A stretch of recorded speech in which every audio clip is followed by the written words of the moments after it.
በትግራይ ህዝብ ላይ የወደቀ ዕዳ የህወሓት አመራር የሚባል አለ።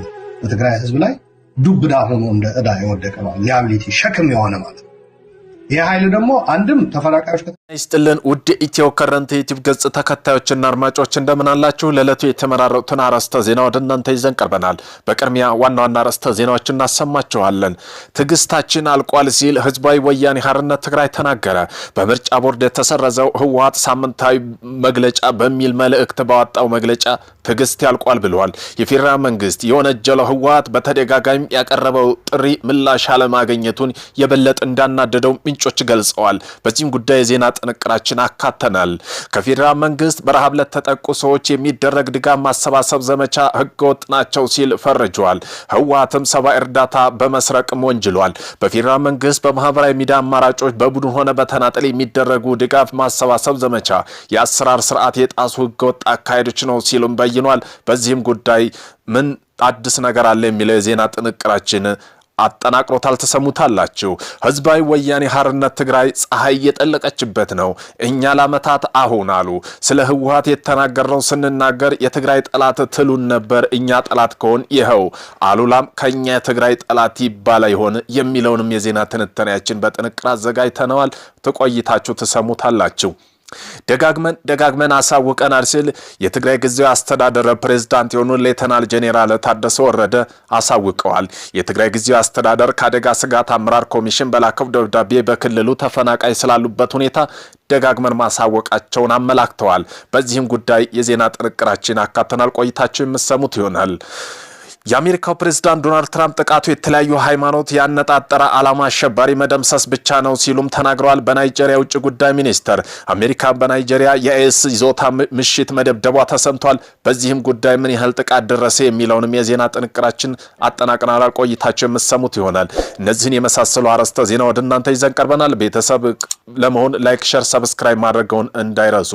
ወደ መጀመሪያ የዜና ትንታኔያችን ስናልፍ ህወሓትን በተመለከተ ይሆናል። ትዕግስታችን አልቋል ሲል በምርጫ ቦርድ የተሰረዘው ህወሓት ሳምንታዊ መልእክት በሚል ባወጣው መግለጫ ትዕግስት ያልቋል ብለዋል። የፌደራል መንግስቱን የወነጀለው ህወሓት በተደጋጋሚ ያቀረበው ጥሪ ምላሽ አለማግኘቱን የበለጠ እንዳናደደው ገልጿል። በፕሪቶሪያ በተደረገው ስምምነት ተግባራዊ ለማድረግ በተደጋጋሚ ጥሪ ባቀረበው ምላሽ እያገኘው አይደለም ያለው ህወሓት ከዚህ በኋላ አልታገስም ብሏል። ቡድኑ በመግለጫው ለዘላቂ ሰላም መስፈንና መፍጠር ቁርጠኛ ብንሆንም ትግራይ ህዝብ ለማጥፋት የሚደረገው ሴራ አልታገስም ብሏል። የኢትዮጵያ መንግስት የትግራይ ህዝብ በተለያዩ መንገዶች የዘር ማጥፋት ዘመቻ ቀጥሏል በማለት የወነጀለው ህወሓት ትግራይ ያለው የሰብአዊ ቀውስ መባባሱን ጠቁሞ ለዚህ አስታኮ ማስጠንቀቂያ አዘል መልእክት ያወጣበት የህፃስ ተፈናቃይ ረሃብ ያነሳ ሲሆን የፕሪቶሪያው ስምምነት ባለመተግበሩ ትግራይ ተደራራቢ ቀውስ እያስተናገደ ነው ብለዋል። ይሁን እንጂ ትግራይ ለገጠማ ቀውስ ከፌደራል መንግስት ተጠያቂ የሚያደርጉ ራሱ ህወሓት ተፈናቃይ ፖለቲካ መያዝ በማድረግ የወነጀላል። ህወሓት በተቃራኒ የቆሙ በርካታ የትግራይ ፖለቲካ ኃይሎች ተፈናቃይ ለችግር የተጋለጠው ሰብአዊና ፖለቲካ በመቀላቀሉ ነው ይላል።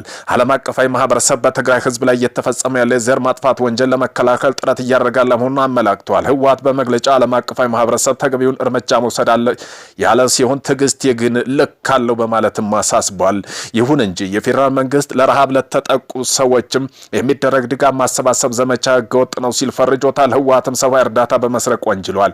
የፌደራል መንግስት በማህበራዊ ሚዲያ አማራጭ በቡድን ይሁን በተናጠል የሚደረግ የድጋፍ ማሰባሰብ የዘመቻ አሰራር ስርዓት የጣሱ ህገወጥ አካሄዶች ናቸው ብለዋል።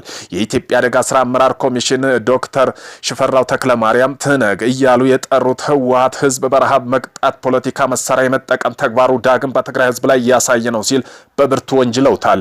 የትግነግ ቡድን እያሉ የጠሩት ህወሓት የፌደራል መንግስት በትግራይ ክልል መጠለያ አካባቢ ማዕከላትና በሰላማዊ ሴፍትኔት መርሃ ግብር የሚያቀርበውን ሰብአዊ ድጋፍ በተፈለገው ዓላማ እንዳይውል እያደረገ እንደሚገኝ የጠቀሱ ኮሚሽነሩ የሰሞኑ የህፃጽ መጠለያ ጣቢያ ማስረጃ መሆኑን ተናግረዋል። ህወሓት ይህን ያደረግበት ያሉት ምክንያት አስረድተዋል። እሱም በትግራይ ክልል መጠለያ ጣቢያ ለሚገኙ ወገን የሚቀርብ ሰብአዊ ድጋፍ በመንጠቅ ድራማዊ ፕሮፓጋንዳ ማስተጋባት ይሆናል ሲሉ አመላክተዋል።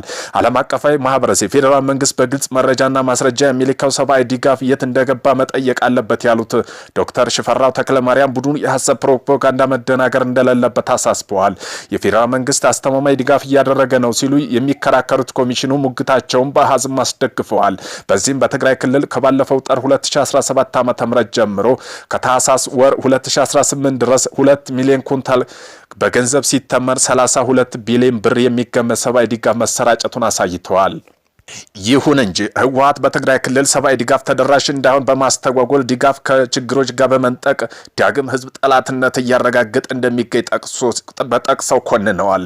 ህወሓት በብርቱ የወነጀሉት የኢትዮጵያ አደጋ ስራ አመራር ኮሚሽን ዶክተር ሽፈራው ተክለማርያም በተናጠል ሆነ በቡድን የሚደረግ ድጋፍ ማሰባሰብ ዘመቻዎች የአሰራር ስርዓቱን የጣሱ ህገወጥ አካሄዱ ነው ሲል ተናግረዋል። የተለያዩ የማህበራዊ ሚዲያ አማራጮች በመጠቀም ሰብአዊ ድጋፍ በማሰባሰብ ላልተገባ ዓላማ እየዋሉ የሚገኙ አካላት ከድርጊታቸው ሊታቀቡና ሊቆጠቡ እንደሚገባም አሳስበዋል። በህዝባዊ ወያኔ ሓርነት ትግራይ ፀሐይ እየጠለቀች ነው ተባለ። እኛ ለዓመታት አሁን አሉላ ስለ ህወሓት የተናገረው ስንናገር የትግራይ ጠላት ትሉን ነበር። እኛ ጠላት ከሆን ይኸው አሉላ ከኛ ጋር ከትግራይ ጠላት ይባል ይሆን የሚለውም ንግግር ማስተጋብቷል። እኛ የትግራይ ህዝብ ጠልተን አናውቅም። የምንጠላበት ምክንያት የለንም። ለዘመናት ስለ ህወሓት ስንናገር የከረምነው ቡድኑ አይደለም። ለኢትዮጵያ ለትግራይ ህዝብ ራሱ የጥፋትና የጉስቁልና ምንጭ ሆነው አረመኔ ስብስብ እንደሆነ እናውቅ ስለነበር ብቻ ነው። ዛሬ ለዓመታት ለህወሓት ወግነው እኛን ሲያጠለጥሉ የነበሩ የትግራይ ልጆች ሳይቀሩ እውነቱ ገብቷቸው ሐቁን ለህዝባቸው እንዲህ እየገለጹ ነው። ይህም የለውጥ እሳት በመላ ትግራይ ተቀጣጥሎ ለህዝቡ የጉስቁልና የስቃይ መፈልፈያ ማሽን የሆነው ህወሓት የሚሉት የማፊያ ስብስብ ከትግራይ ህዝብ ትከሻ ላይ ለአንዴና ለመጨረሻ ጊዜ ተንከባሉ በትግራይ መሬት አማራጭ ሐሳብ ብሩህ አእምሮ ያዘ አዲስ ትውልድ ምናይበት ጊዜ ሩቅ አይመስልም።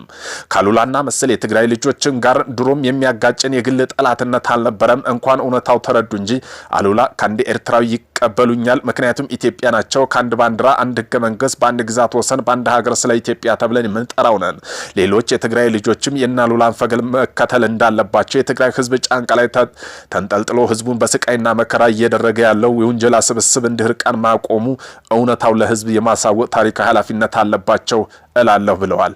በዚህም አሉላ ወንድማችን እንኳን ደህና መጣ ወደ እውነቱ ሲሉትም ገልጸውለታል። የትግራይ ጊዜያዊ አስተዳደር ደጋግመን አሳውቀናል። የትግራይ ጊዜያዊ አስተዳደርም ለአደጋ ስራ አመራር ኮሚሽን በላከው ደብዳቤ በክልሉ ተፈናቃይ ስላሉበት ሁኔታ ደጋግመን ማሳወቀውን አመላክቷል።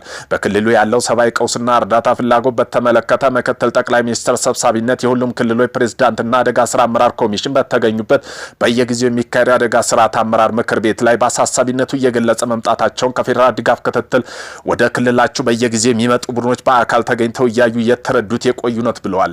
በተጨማሪም ስራ አመራር ኮሚሽን ጨምሮ የክልል የፌዴራል መንግስት ተቋማት፣ ዩኒቨርሲቲ፣ በክልል የሚገኙ መንግስታዊ ያልሆኑ ተቋማት በመሆን በተናጠል 2024 መልቲ ሴክተራል ማህራል ሴዛል አሰስመንት በክልሉ የ2.4 ሚሊዮን ተረጆች ላይ መኖራቸውን በጥናት መረጋገጡ ታውቋል።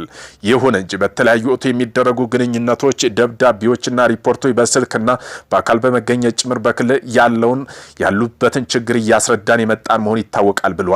በክልሉ ያለው ሁለንተናዊ ችግር ሀገር ውስጥ ብቻ ሳይሆን ዓለም ላይ እንዲያውቀው እየተደረገ የመጣው ጉዳይ መሆን የሚገባ ሲሰመርበት የሚገባ ጉዳይንም ሲል አክሏል። አሁን በመጠለያ ጣቢያ ላይ የሚገኙ ተፈናቃይ የሚሰጠው የምግብ ድጋፍ በቂ አለመሆኑን ገልጸናል ብለዋል። ይህ የሰብአዊ ቀውስ በህጻጽ መጠለያ ጣቢያ ብቻ ሳይሆን በሌሎች 146 መጠለያ ጣቢያ ጭምር እያጋጠመ ያለው ችግር ነው ብለውታል።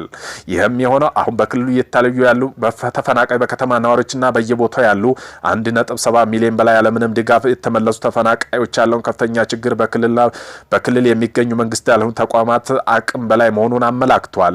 ያለው ነዳጅ እጥረት ሰብአዊ ድጋፍ በወቅቱ እንዳይደርስ የበለጠ እያሳሰበ መሆኑን አስረድቷል። የፌዴራል መንግስትና በክልል መንግስታት በመላ ኢትዮጵያ ህዝብ መንግስታዊ ያልሆኑ ድርጅቶ ያለውን ያስከፊ የሰብአዊ ቀውስ ተረድተው ድጋፍ እንዳደርጉ ጥሪ አቅርበዋል። የተፈናቃይ መሰረታዊ ችግር የሚፈታው ግን ወደ ቤታቸው ሲመለሱ መሆኑን በዚሁ ገልጸውታል። የእስራኤልን እርምጃ መክታት አልችልም ሲሉ ፕሬዝዳንት ትራምፕ ተናገሩ። ዶናልድ ትራምፕ እስራኤል በሶማሌላንድ የሰጠችው እውቅና ማስቆም እንደማይችሉ ተናግረው ትራምፕ ለጋዜጣው በሰጡ መግለጫ እስራኤል እርምጃ መክታት አልችልም ብለዋል። ፕሬዝዳንቱ ለመናገር ያክል አስተያየት የለኝም ሲሉ ዝርዝር ማብራሪያ ከመስጠት ተቆጥበዋል። አሜሪካ ለሶማሌላንድ እውቅና ለመስጠት ያላትን ፍላጎት በተመለከተ ጋዜጠኞች ለቀረበላት ጥያቄ እኛ እያሰብንበት ነው፣ ሁሉም ትላልቅ ውሳኔዎች ናቸው፣ የሚያሳልፈው ደግሞ ትክክል ይሆናሉ በማለት ተናግረዋል። የሶማሌላንድ ጉዳይ እንደሚታወቁት ውስብስብ ሲሉም ተደምጠዋል።